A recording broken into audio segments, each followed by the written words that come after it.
پھر میں نے لوگوں کو ٹالنے کی خاطر بتایا کہ اس شخص کا خیال درست نہیں، وہ تو فلاں قبیلے کے لوگ تھے اور اپنا گم شدہ اونٹ تلاش کر رہے تھے، لیکن دل میں مجھے یقین تھا وہ محمد صلی اللہ علیہ وآلہ وسلم اور ان کے ساتھی ہی تھے۔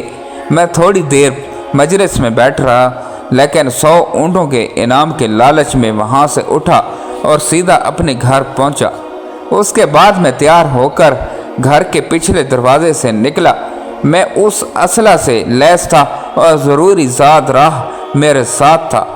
جلد ہی میں وہاں پہنچ گیا جہاں وادی میں میرا گھوڑا تیار کھڑا تھا۔ میں گھوڑے پر بیٹھا تو وہ ہوا سے باتیں کرنے لگا۔ کافی سفر طے کرنے کے بعد اس مقام پر پہنچا جہاں محمد صلی اللہ علیہ وآلہ وسلم اور ان کے 2 ساتھی مجھے نظر آئے، لیکن فوراً ہی یہ حادثہ پیش آیا کہ میرے گھوڑے نے ٹھوکر کھائی اور میں نیچے زمین پر گر گیا۔ میں نے اسے بدشگونی پر محمول کیا۔ گھوڑے پر سوار جب میں محمد صلی اللہ علیہ وآلہ وسلم کے اس قدر قریب پہنچ گیا تو ان کی تلاوت کی آواز سنائی دینے لگی۔ اتنے میں گھوڑے نے ایک اور ٹھوکر کھائی اور میں دوبارہ گھوڑے سے زمین پر آ گرا۔ اب مجھے اپنی ناکامی کا یقین ہو گیا، لیکن انعام کی لالچ میں پھر گھوڑے پر سوار ہو گیا۔ لیکن جو ہی قافلے کے قریب پہنچا ایک عجیب صورتحال پیش آئی۔ میرے گھوڑے کی اگلی ٹانگیں زمین میں دھنس گئیں اور میں منہ کے بل زمین پر آ گرا۔ میں نے غصہ اپنے گھوڑے پر نکال دیا۔ بڑی مشکل سے اس نے زمین سے پاؤں نکالے۔ اس کے پاؤں نکلتے ہی زمین سے دھوئیں کا ایک خوفناک بگولا برآمد ہوا۔ اب میں سمجھ گیا کہ محمد صلی اللہ علیہ وآلہ وسلم کی حفاظت اللہ کی طرف سے کی جا رہی ہے، وہ غالب ہیں۔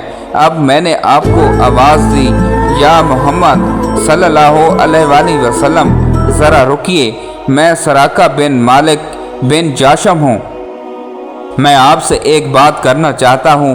یہ سن کر رسول اللہ صلی اللہ علیہ وآلہ وسلم نے ابو بکر سے کہا، اس سے پوچھو یہ ہم سے کیا چاہتا ہے۔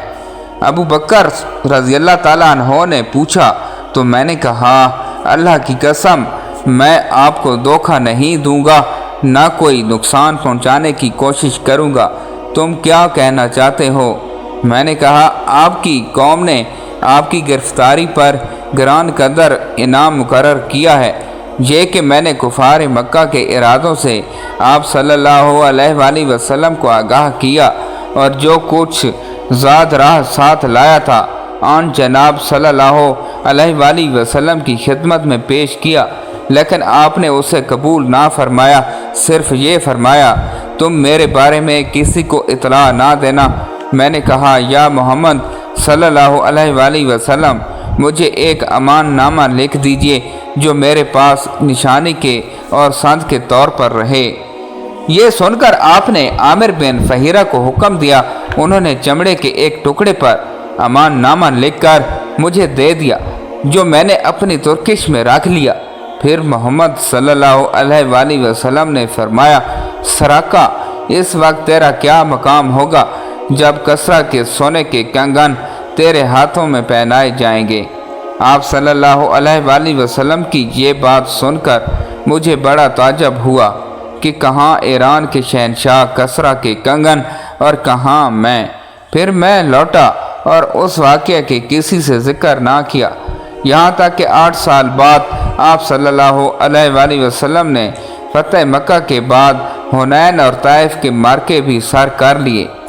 آپ صلی اللہ علیہ وآلہ وسلم ان مارکوں سے واپس آ رہے تھے کہ میں آپ کا امان نامہ لے کر آپ کی خدمت میں حاضر ہوا۔ انصار کا ایک گھڑ سوار دستہ مجھے رسول اللہ صلی اللہ علیہ وآلہ وسلم کے پاس لایا۔ اس وقت آپ صلی اللہ علیہ وآلہ وسلم اپنی اونٹنی پر سوار تھے۔ میں نے آپ صلی اللہ علیہ وآلہ وسلم کی پنڈلی دیکھی، خدا کی قسم وہ ایسی سرخ و سفید تھی گویا نور کا ٹکڑا ہو۔ میں نے امان نامہ ہاتھ میں لے کر اوپر اٹھایا اور کہا، یا رسول اللہ صلی اللہ علیہ وآلہ وسلم، آپ کا امان نامہ ہے، میں سراقہ بن مالک بن جاشم ہوں، آپ صلی اللہ علیہ وآلہ وسلم نے مسکرا کر فرمایا، ہاں آج نیکی اور وفا کا دن ہے۔ پھر اپنے اصحاب سے فرمایا، اسے میرے قریب آنے دو۔ میں اور قریب ہوا اور کلمہ شہادت پڑھ کر مشرف با اسلام ہوا۔